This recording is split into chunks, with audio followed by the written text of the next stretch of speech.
Salam sehat anak Indonesia. Assalamualaikum warahmatullahi wabarakatuh. Kembali kita bertemu lagi dalam info kesehatan anak terkini.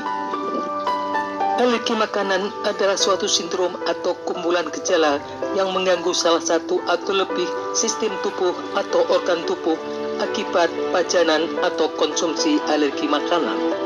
American Academy of Allergy and Immunology dan the National Institute of Allergy and Infectious Disease menggolongkan atau mengklasifikasikan reaksi simpang makanan atau adverse food reaction, termasuk diantaranya intoxikasi atau keracunan makanan, alergi makanan, intoleransi makanan atau intoleransi gluten, dan reaksi psikologis. Faktor genetik atau keturunan adalah penyebab penting pada gangguan alergi makanan. Bila kedua orang tua mengalami alergi, maka 60 hingga 80% anak berisiko mengalami alergi pula.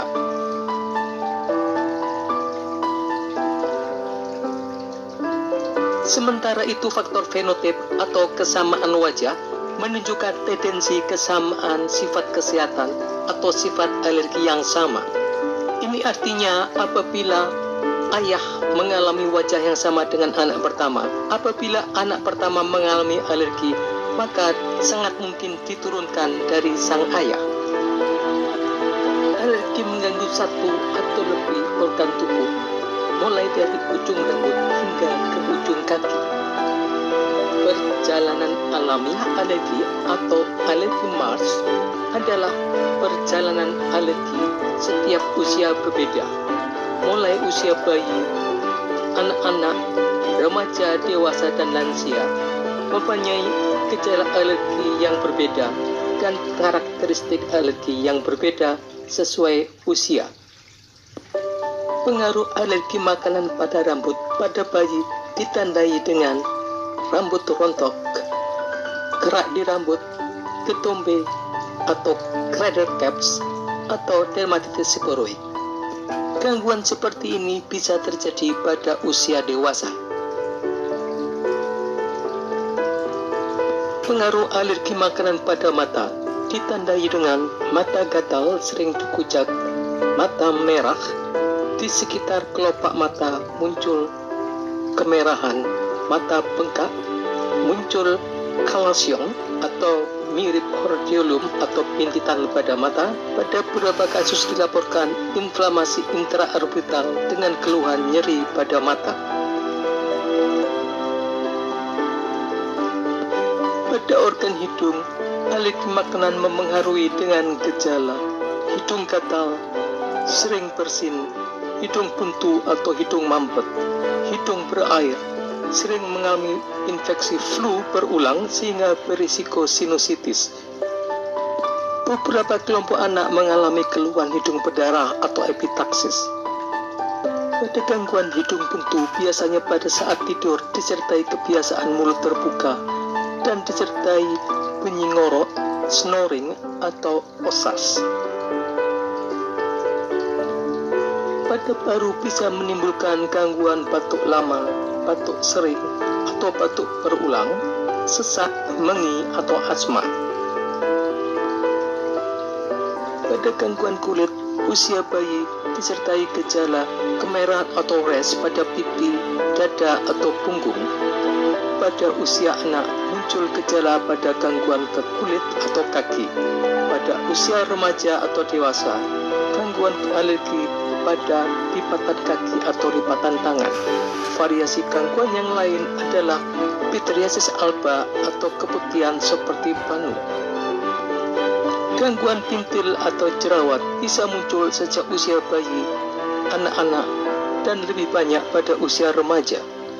Pada gangguan ringan hanya terdapat gejala kulit kering, kasar, gatal pada daerah tertentu tanpa disertai manifestasi kulit. Sistem saluran cerna mulai dari mulut, kerongkongan, lambung, usus hingga anus. Gangguan saluran cerna mulai dari atas diawali sekitar mulut, lidah. Pada bayi tampak lidah putih, pada usia anak tampak lidah berpulung, pada remaja dan dewasa tampak lidah sering kotor. Juga dikaitkan dengan gangguan gusi, kadang nyeri, kadang bengkak seperti abses. Pada usia dewasa, tampak gusi mudah berdarah, terutama saat menggosok gigi. Gangguan lain muncul sariawan, bibir kering atau berdarah. Pada gangguan saluran cerna sering dikaitkan dengan gejala kolik pada bayi. Malam sering rewel, sering minta gendong, tiba-tiba menangis menjerit. Pada kasus seperti ini biasanya pada usia anak, remaja dan dewasa sering mengalami nyeri perut berulang. Gangguan hipersensitif saluran cerna yang lain adalah mual, muntah, sulit buang air besar atau konstipasi atau mudah diare. Gangguan saluran cerna di atas lambung seperti oesophagus sering menimbulkan gejala nafas berat, sering menarik nafas dalam, nafas sesak, nyeri dada. Pada orang dewasa gangguan ini hampir mirip dengan gangguan penyakit jantung koroner. Profil feses bisa dikenali sebagai gangguan fungsi saluran cerna seperti feses berwarna hitam, bulat, gelap, dan berbau tajam. Alergi makanan berkaitan dengan gastrointestinal atau alergi gastrointestinal sering berkaitan dengan gangguan kesulitan makan pada anak. Gangguan alergi gastrointestinal membuat keluhan mual, muntah, konstipasi, nyeri perut, bisa berdampak nafsu makan berkurang, akan berujung pada kesulitan makan dan gangguan kenaikan berat badan pada anak. Beberapa laporan penelitian menunjukkan bahwa gangguan tidur berkaitan dengan alergi makanan. Dalam ICD disebut bahwa gangguan tidur karena alergi makanan disebut insomnia food allergy. Selain mengganggu banyak organ tubuh, ternyata juga dilaporkan alergi makanan berkaitan dengan gangguan fungsi saluran saraf pusat atau otak.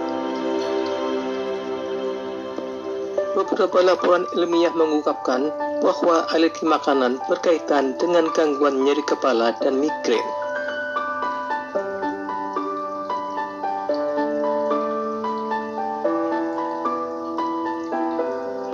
Banyak laporan ilmiah mengungkapkan bahwa alergi makanan juga berkaitan dengan gangguan perilaku pada anak.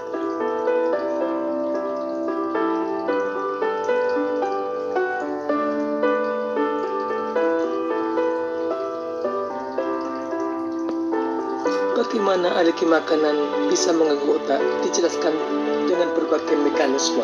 Alergi makanan mengganggu organ tubuh sasaran karena terjadi proses inflamasi yang kompleks diakibatkan berbagai sel emas, basofil, eosinofil, molekul IgE, sitokin, kemokin, dan komponen yang berperanan inflamasi di seluruh tubuh termasuk otak. Sitokin proinflamasi interleukin 1, TNF-alpha dan interleukin 6 dapat melewati sawar darah otak dan bekerja pada hipotalamus. Faktor inflamasi ini terlibat dalam patofisiologi gangguan neuropsikiatrik. Teori lain menjelaskan bahwa alergi makanan mengganggu otak melalui teori abdominal brain atau enteric nervous system atau sering disebut gut-brain axis. Sitokin proinflamasi dan antiinflamasi melalui produksi metabolit memodulasi sistem imun dan sistem saraf simpatik. Gangguan saluran cerna akibatkan berkurangnya integritas penghalang usus yang menyebabkan peningkatan penyerapan racun dari lumen usus dan kebocoran lipopolisakarida dan asam lemak. Molekul-molekul ini bekerja pada reseptor TOL4 untuk mengaktifkan peradangan sistemik termasuk mempengaruhi susunan saraf pusat. Teori lain yang bisa menjelaskan tren alergi atau alergi otak adalah pengaruh alergi pada hormonal. Pada alergi berpengaruh perubahan hormonal, khususnya hormon adrenalin. Kenaikan hormon adrenalin berdampak pada kecemasan, gangguan mood, emosi, kepanikan, dan paranoid yang meningkat. Untuk memastikan penyebab alergi makanan hanya dengan oral food challenge, Pemeriksaan skin prick test, tes immunoglobulin spesifik, hanya alat untuk menunjang diagnosis, bukan untuk memastikan diagnosis alergi makanan. Tes alergi lain seperti tes Bandul, pemeriksaan IgE4 yang dikirim ke Amerika, tes bioresonansi, atau alat pemeriksaan unproven lain tidak terbukti secara ilmiah sebagai alat diagnosis alergi makanan. Faktor yang berpengaruh terhadap munculnya gejala alergi makanan bisa disebabkan karena penyebab alergi dan pemicu alergi. Antara penyebab dan pemicu alergi adalah dua hal yang sering sulit dibedakan dan sering disalahartikan dalam praktek sehari-hari. Hingga saat ini masih saja ada perbedaan pendapat di antara klinisi mengenai berbagai gangguan kulit, gangguan gastrointestinal, gangguan rinitis, asma, batuk lama, dan gangguan perilaku berkaitan dengan alergi makanan. Penyebab utama perbedaan pendapat ini adalah diagnosis alergi makanan tidak mudah dan tidak sederhana. Perbedaan penelitian terjadi karena terjadi perbedaan dalam alat diagnosis. Penelitian yang mendukung adanya keterkaitan antara alergi makanan karena alat diagnosis food chain, sedang penelitian yang tidak mendukung keterkaitan itu karena dasar alat diagnosis menggunakan tes darah skin test, tes IgE4, atau tes IgE spesifik lainnya. Demikian juga halnya dalam perbedaan pendapat di antara klinisi dalam praktek sehari-hari.